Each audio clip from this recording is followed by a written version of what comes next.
Good afternoon, everyone. My name is Bill Simon, and I'm co-chairman of the William E. Simon Foundation.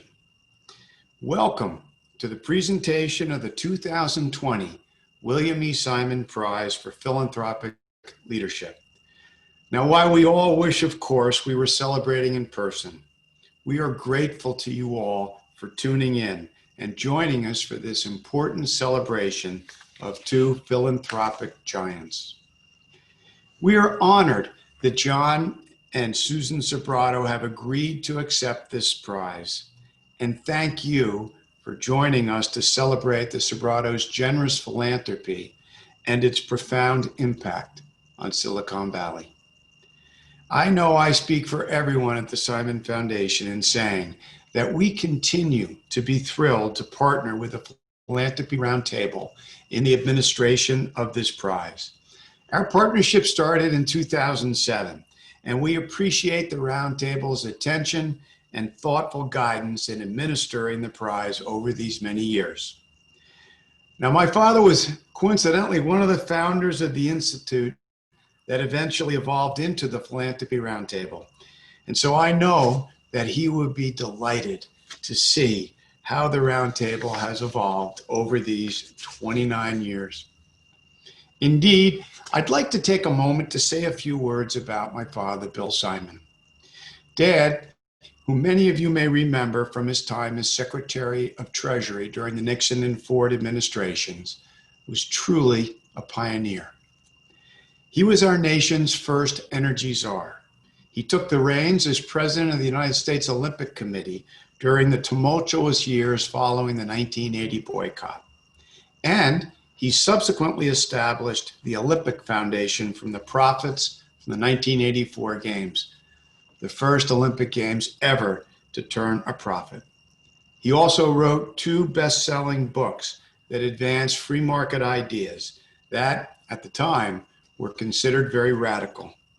And he was also a pathbreaker in the business world in the use of leveraged buyouts as a cutting-edge investment tool. Yet, even with all these accomplishments, the things that remained most important were his family and the responsibility that he felt of being a good steward of the wealth that had been entrusted to him. Both, he would say, if done correctly, were among the hardest and most important things that any person could ever do. The purpose of this ceremony is to salute the ideals that Dad carried close to his heart: effective philanthropy, helping people to help themselves. And I know that my family, and I know Dad in particular, would be so happy that John and Susan have agreed to accept this prize. Because John and Susan certainly reflect Dad's ideals in their philanthropy: faith, family, giving to others, both with their time and with their money, are at the core of the Sobrato's philanthropy. Now, as a young boy, John watched his Italian immigrant father, John Massimo Sobrato, work 18-hour days at their restaurant in San Francisco. World War II rationing in the 1940s prompted his parents to buy land in the nearby town of Atherton, where they planted row crops and raised chickens to supply the restaurant. John observed both his mother and dad working terribly hard, often 18-hour days, and he observed how they generously gave back. In 1952, when John was only 12 years old, his dad passed away. John's mother, Ann, sold the restaurant and the land and invested the proceeds in more local property. That's why Ann today is known as the mother of Silicon Valley. She was also known as Granny Ann, and she was a pioneer herself in the 1950s, developing apartment houses, warehouses, and, unusual for the time, spec properties. She paid John to sweep warehouses on the weekends during his elementary school. John helped her manage the buildings during high school. Now, John and his wife soon married at the age of 21, much like my own mom and dad, in 1960. And while on their honeymoon, John received the news that the owner of the residential real estate company where he had worked had just passed away. And being the entrepreneur that he was, John immediately took the reins. In 1996, the Sobratos decided to formalize their philanthropy and officially involve all adult family members in their giving by founding the Sobrato Family Foundation.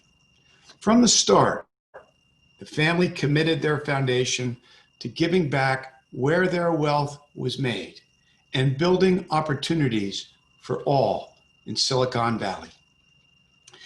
So the Sobratos have given generously to support organizations serving the homeless, micro-enterprise lenders, charter schools, and of course, Catholic schools and colleges.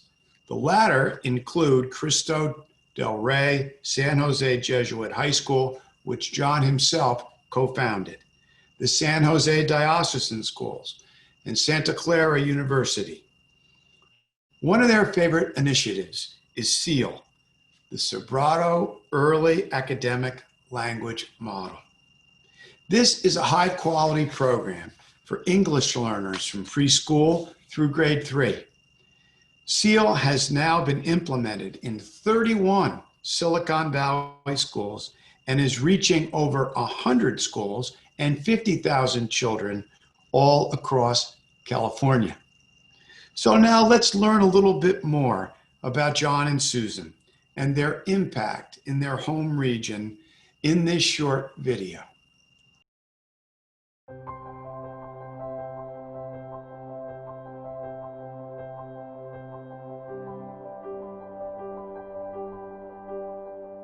Well, both my mother and father worked very hard. They had a very strict work ethic, and they both believed in giving back some of their success. I can remember when I was 9 or 10 years old watching my dad give out cash, a big roll of bills out of his pocket when one of his employees said, "I need help, for this or for that." So he was very, very generous to his employees and to people that needed. Well, it's our hope that our grandchildren and future generations believe in God. I think that's number one. And with that becomes integrity, dealing ethically and honestly with everyone. I was also taught by the Jesuits at Bellarmine High School about being a man for others. It's their motto. At Santa Clara, I was taught the 3 C's of competence, conscience, and compassion. And I think that's a really important tagline, the 3 C's. I had more than my share of good luck by being in Silicon Valley, in the right place at the right time. Actually, we started developing in Silicon Valley long before it was known as Silicon Valley. So, and that was very fortunate. A lot of our wealth is a result of being at the right place at the right time.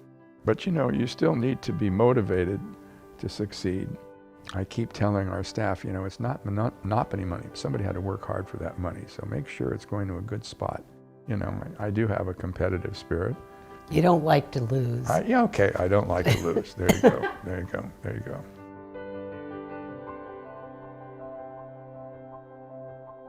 The disparity between those that have and have not in Silicon Valley has really changed dramatically since I really started in the business back in the early 60s. Now, what's the average home in San Jose is $1 million, just beyond reach for 75–80% of the population can't afford to buy here. We think you have a moral obligation to spread your wealth around, and the question is where. And we, as a family, since the majority of our wealth was generated in Silicon Valley, we decided that obligation is best fulfilled first in Silicon Valley. We kind of do things in a lasting fashion. We're in the same house we built 50 years ago. I've got the same wife for over 55, 56 years. 56 and a half. 56, okay. We call it the Sobrato Family Foundation for a reason. We want the all the members of the family to be engaged in a position that they can collaborate on certain things together as a family. We've always tried to be there to support each other. It says a lot for the way the family, the three kids feel about each other, being there for each other, and I think they have passed that down to their children. I think it's important as a philanthropist that besides of just giving money, that you spend your personal time in those particular, like the Ravens, a deal that you're passionate about. It's been a great experience. I have a lot of fun, getting my hands dirty, if you might say, on that. And it's just been a delight to see your money at work and something besides just writing a check,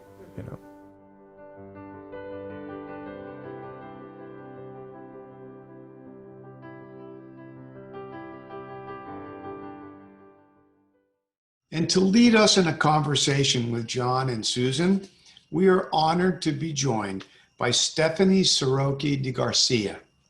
Stephanie is co-founder and managing director of Seton Education Partners, which aims to give every child, regardless of background, an opportunity to have an academically excellent, character-building, and vibrantly Catholic education, and ultimately a chance, of course, to live up to his or her God-given potential. The Simon Foundation has been a proud supporter of many of Seton's endeavors over the years. Previously, Stephanie launched and for over 5 years directed the Philanthropy Roundtable's K-12 education programs, where she spearheaded a series of conferences, strategy sessions, and publications on breakthroughs in educational philanthropy. So please join me in welcoming Stephanie, John, and Susan. Thank you so much, Bill. I am a huge admirer of the William E. Simon Foundation and a huge admirer of the family and the philanthropy. And I'm so grateful to be here today with John and Sue Sobrato in their home. They have lived here for 57 years in the same house. They have staying power.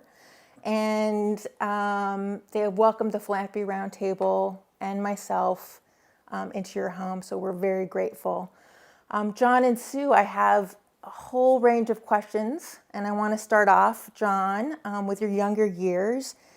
You were paid 50 cents an hour to work on weekends during your elementary years, and you became an apprentice carpenter at age 15.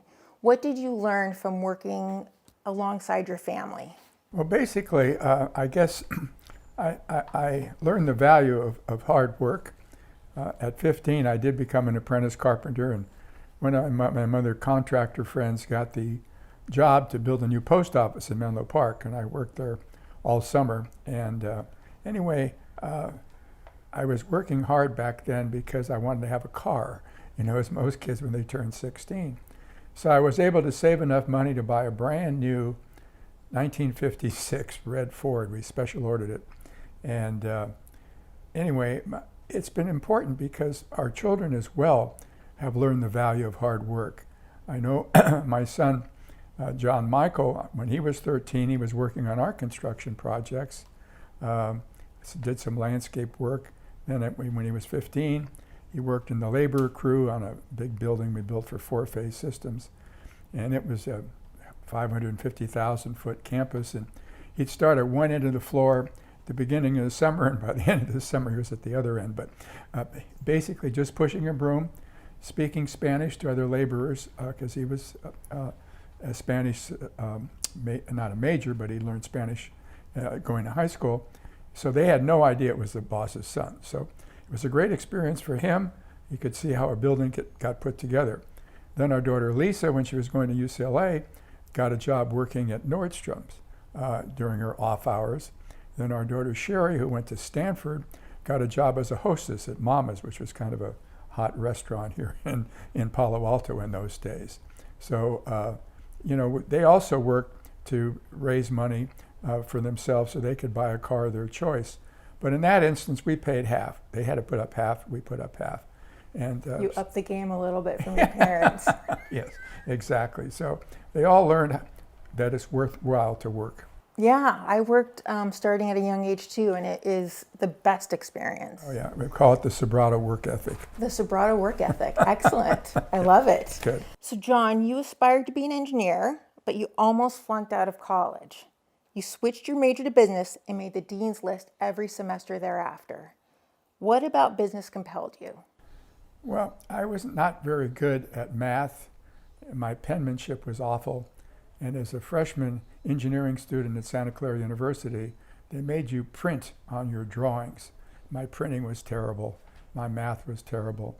And so actually I was on probation on the second semester, so I switched to business. Then I got interested in some of the courses on taxation, on insurance, and economics, and that just kind of raised my level of interest. I also kind of liked working for myself, wanting to be an entrepreneur, and how to become an engineer. That would not have been possible. I would have to work for somebody else, and I liked the idea of being my own boss. And then, when I was going to college, I arranged my classes so I could go to school, commencing in my junior year. Only had to go to school 3 days a week, and I was able to get a real estate license, so I started selling real estate in my junior year at Santa Clara. And then by the time I graduated in 1960 and Sue and I married, I was pretty far along, in my real estate salesmanship career. I wasn't a developer then. I was just selling houses. Speaking of Sue, you've been married for 60 years, more than 60 years. You are described as partners in the truest sense of the word. How do you two work as a couple when it comes to your giving? And I'd love to hear from you, Sue. Well, we agree mostly on what's important, and we have a passion for the same things. We tend to differ because John has gotten into things more globally, get more bang for the buck. But I just feel that there is so much that needs to be done here at home that I tend to go along with that more than I do with this global help somebody take plastic and make bricks and build schoolhouses in Ethiopia or, San Salvador or something. I'd rather spend the money here. But other than that, the main end is we agree on everything. Sue is far more liberal than I am. I'm the more conservative member of the family. However, when it comes to philanthropy, we all agree on a couple of things. We try to help the people suffering across the world, and we also try to help some of the folks here in Silicon Valley that Sue alluded to that need our help. So we try to do both. Work on the international front, where $1 invested in some of these third world countries has the same effect as of investing $5 or $6 in some domestic programs. So we do both. Mm-hmm.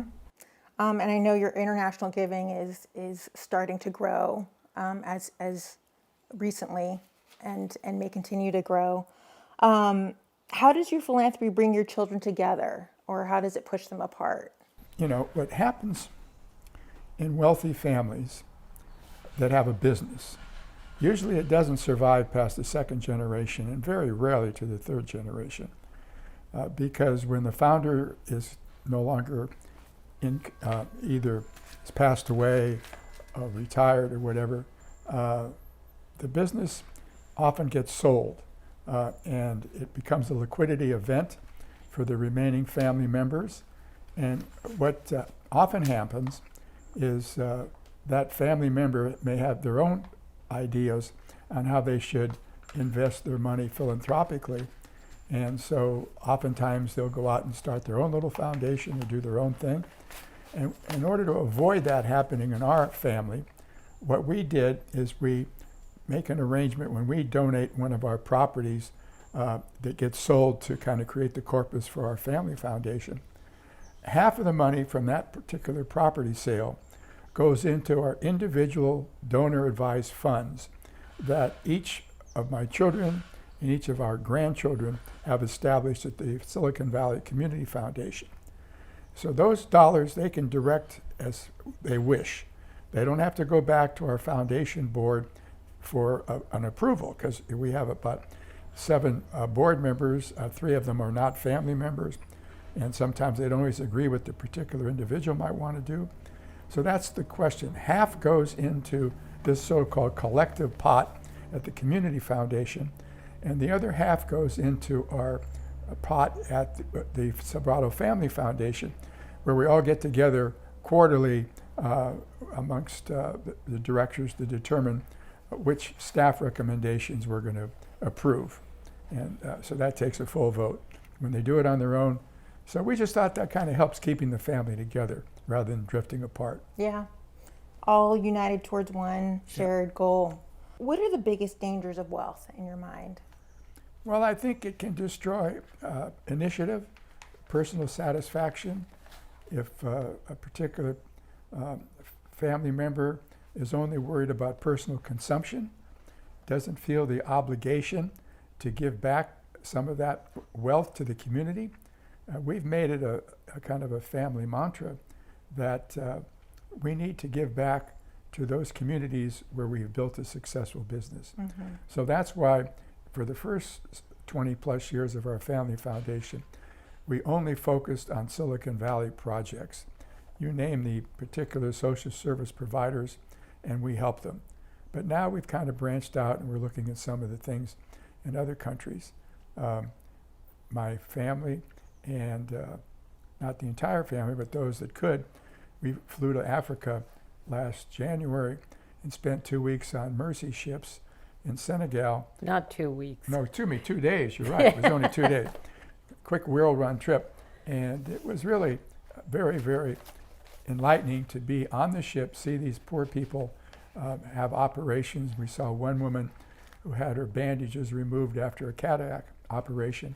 She was 94 years old and never saw anything in her life. I mean, that was really touching, for example. Yeah, absolutely. In February, I took my daughter Lisa and one of our staff members, and we went down to Central America on a trip that was arranged for us by Catholic Relief Services. Mm-hmm. And we spent time in some of the urban areas of San Salvador and Guatemala. That was also a 2-day trip, because trying to get everybody together is very, very difficult. We just can't go someplace for a week at a time, which we wish we had. So, we're learning about what we can do in other parts of the world to make a difference. Great. It sounds like you're really hands-on too, actually getting to touch it, see it, feel it. What has been your favorite grant and why? Let's talk about more recently, okay? Because we've been at this game for almost 25 years now in our giving. But most recently, I established the San Mateo County Undocumented Immigrant Relief Fund. I started this in July. I funded it with $5 million plus a couple $100,000 for administration costs, and went to other philanthropic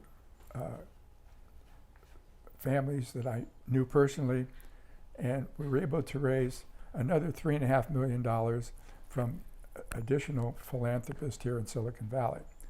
Then I went to the County of San Mateo Board of Supervisors and asked them to match my grant.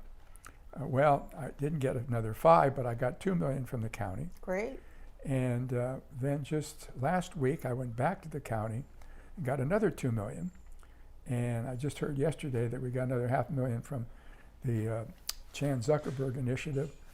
So we're about up to now a little bit over $11 million. And so far, we've given out $10,000 $1,000 grants. And these families that are receiving these grants are interviewed.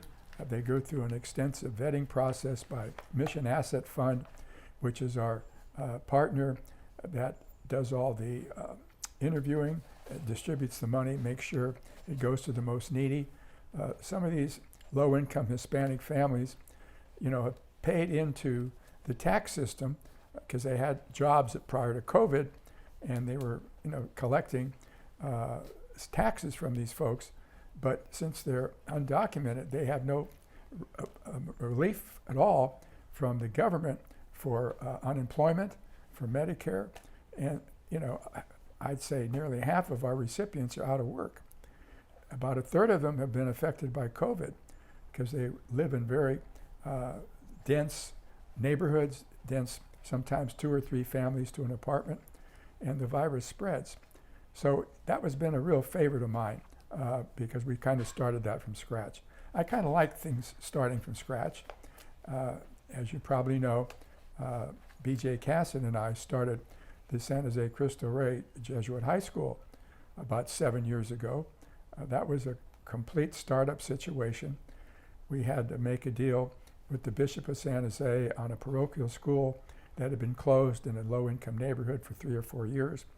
And we did a long-term lease on that property, tore down the nuns' home that used to be there, and in place built a new 2-story administration and laboratory buildings for the juniors and seniors.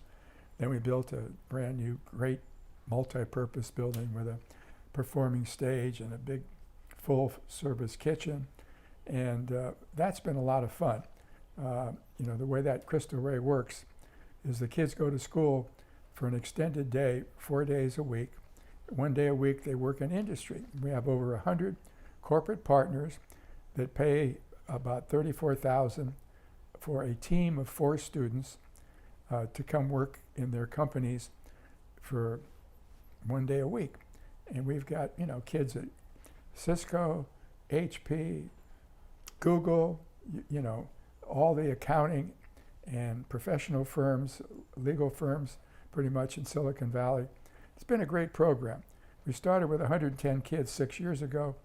We have 460 students now. In the last 2 graduating classes, 99% of our kids actually got in and attending, not just got accepted, but are attending college. So that was a real win for us. That's amazing. We had a lot of fun on that one. Yeah, and I've heard great things about the Cristo Rey in San Jose, and there are Cristo Reys across the country. It's a brilliant financial model, but also a great way for kids to get work experience, mentorship, and I mean, it's back to working when you were younger. All the lessons that you can learn. Well, these kids, you know, like we have a team of kids in our office. We did prior to COVID. Now they're working from home, even still. And we have an employee that actually kind of is in charge of mentoring the students, so they have really meaningful work. You know, we give them, you know, they have to do spreadsheets. They do a lot of filing. Anyway, it's been great. Our employees adopt these kids. I know we had a going away party for one of our kids that got a scholarship to one of the big name universities. I forget which one now, but in any event, it's a great program, and it's good for the children, the students, because they see there's a reason to finish college. Yeah. It really is. You know, one of my friends, Dean Miner, who runs the Stanford Medical School, has a team of our kids. And he takes them right into the operating room. Wow. And lets them watch, you know. Wow. So these kids want to grow up in the medical profession. I want that apprenticeship. Yes, exactly. Those are 2 of your favorite grants, one more recent than the other, but you're still involved with Cristo Rey pretty heavily. Tell us about a failed grant. Well, I'm pleased to say our foundation is pretty careful. We only give matching 2-year grants to established agencies that we know and trust. And the deal is that you get your first year's grant, but you don't get your second year's grant unless you can come back and show us the figures that you're able to raise new money or increase donations from your prior donor base and that they have to match our second grant. And you know, we've been doing this for 20 years. And I'm pleased to say we've never had anyone not meet their match. So I'd say that's success without failure. Great, wow. Why did you sign the Giving Pledge, committing to give 100% of your wealth to your foundation or charities? And what did that mean for both of you? I was very fortunate at a young age to have a very sharp tax and estate lawyer. And I had a prior partner that we started building buildings together back in the 60s with my mother. And then, you know, about mid-70s, we had a different intention of, he wanted to go into venture capital, I wanted to do more on the real estate development side. So in 1979, we split our properties. At that time, we had about 75 buildings. And so I started this new company called Sobrato Development Company, and I was advised to include my children in as owners, even though they were only some in grammar school, some in high school at the time. We made them 60% partners in the business. Okay. So as a consequence, fortunately being at the right place at the right time in Silicon Valley, our business has blossomed. And so now the children, and now even my grandchildren, because in 1990 I did a similar deal with my grandchildren. My children and grandchildren have their own wealth because they are 60% owners of the business. So Sue and I can decide to leave 100% of our wealth to charity. And my son, John Michael, also signed the giving pledge. And because his sons were part owners, and he could rest assured that they had enough to be comfortable, not overly so. And so frankly, the family doesn't care that and doesn't object to the fact that Sue and I are going to leave 100% of our wealth to charity. They're not selfish. That's great. They all realize that there's a need to give back to the communities that are less fortunate than we are. There's a huge disparity in Silicon Valley between the haves and have-not. It's just amazing. Here we have 20% of the population living amongst millionaires and billionaires, and 20% of the population lives below the poverty line in Silicon Valley. It's just amazing. So, that's why we try to help those forgotten families. Exactly. And people. You've done some work with the homeless. When did you first start trying to end homelessness, and where do you feel like you've made the biggest difference? Well, it's an insurmountable problem, frankly. We have 8,000 homeless in Santa Clara County, 8,000. And I've been on the board of Destination Home, for probably 15 years. And it's kind of a board that advocates for more money to go towards building affordable housing and permanent supportive housing. So I think our biggest success was in 2016. We were able to secure the 2/3 requirement for Proposition A. That was going to raise real property taxes on homeowners and businesses by a small amount, but we just basically just barely got that by a little over 2/3 vote. But as a consequence, the county of Santa Clara now has $900 million to invest in permanent supportive housing, affordable housing for people that earn less than 30% of the area local, what they call medium, they call it the local median income. And so that was a successful project that I was able to talk to the chambers of commerce and a lot of business people to get their support. More recently, I bought some land at the corner of Lay and in San Jose. I've got a project that Mid-Peninsula Housing is going to be building, a 5-story building of permanent supportive housing with about 100 units. I purchased the land and contributed to Mid-Peninsula Housing because we don't have the expertise.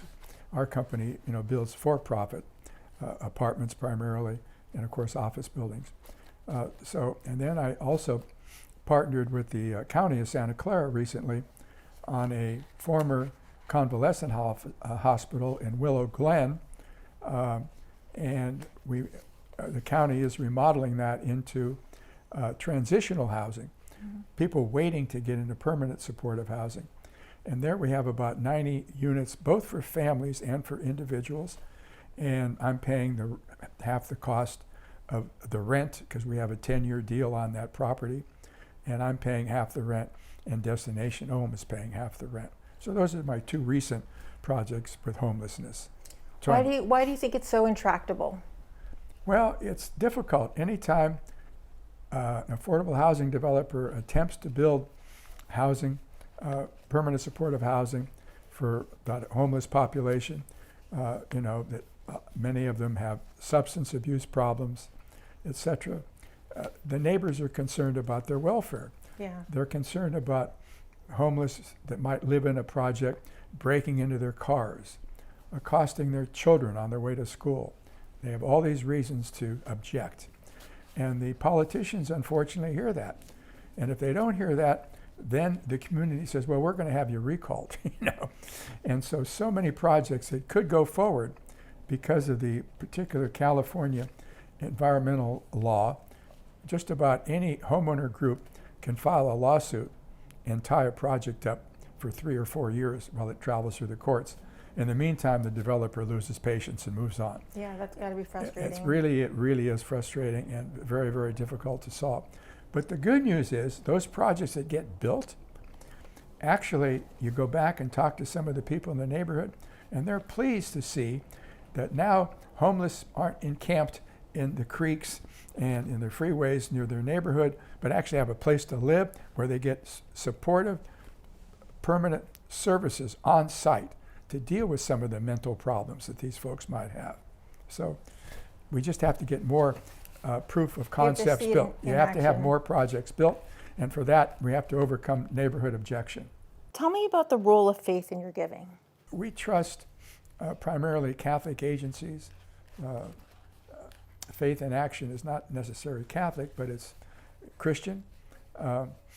We also do quite a bit with Catholic Relief Services in Baltimore. They're headquartered in Baltimore.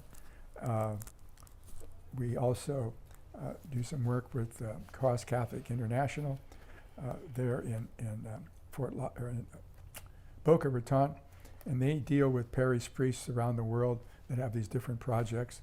And we kind of believe that if we're dealing with a faith-based agency, there's ethics involved. They'll make sure that our money is used wisely. And so that's one of the lenses that we filter through when we consider what we're going to give towards. Sue, did you want to say anything about that? You can understand why I don't have notes, because there's nothing much left to say. Just everything.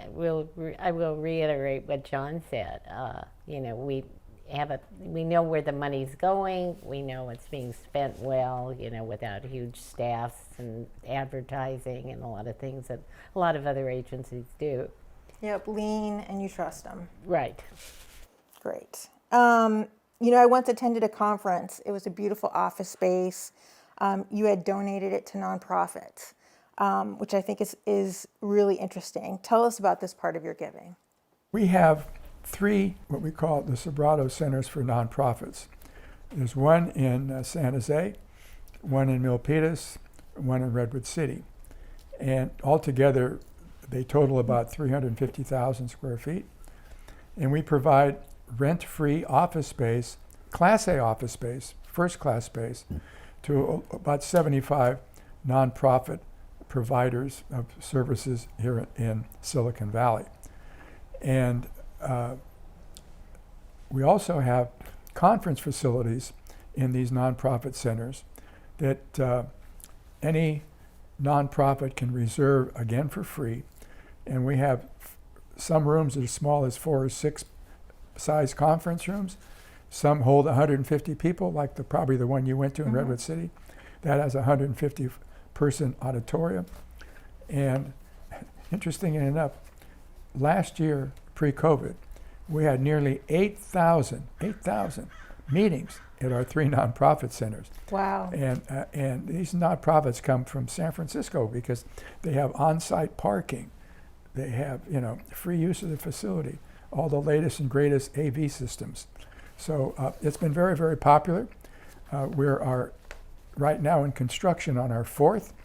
It's interesting because it's the first building I developed back in 1968 in Palo Alto.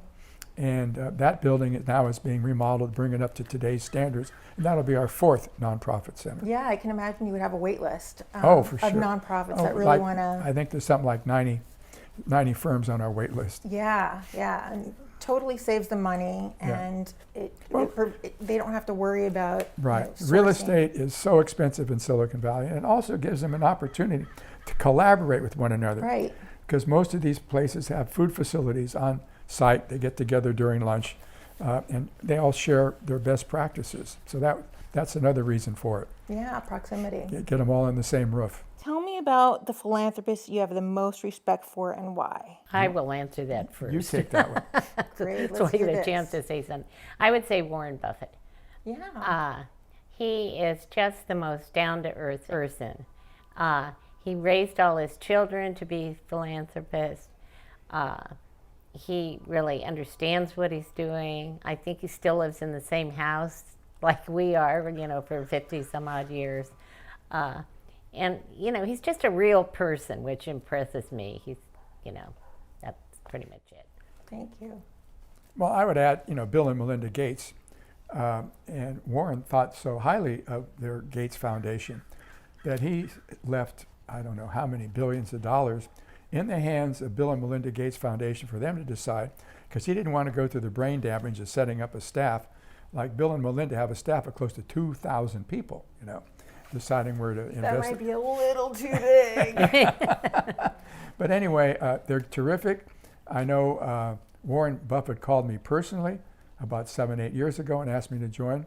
And I told him, well, he's too late. We already decided years ago we're going to leave 100% of our wealth, not 50% as required by the giving pledge, to charity. He said, oh, I still want you to, And it's been worthwhile for us because we have an annual meeting and we all get together. There's about 150 pledgers from around the world.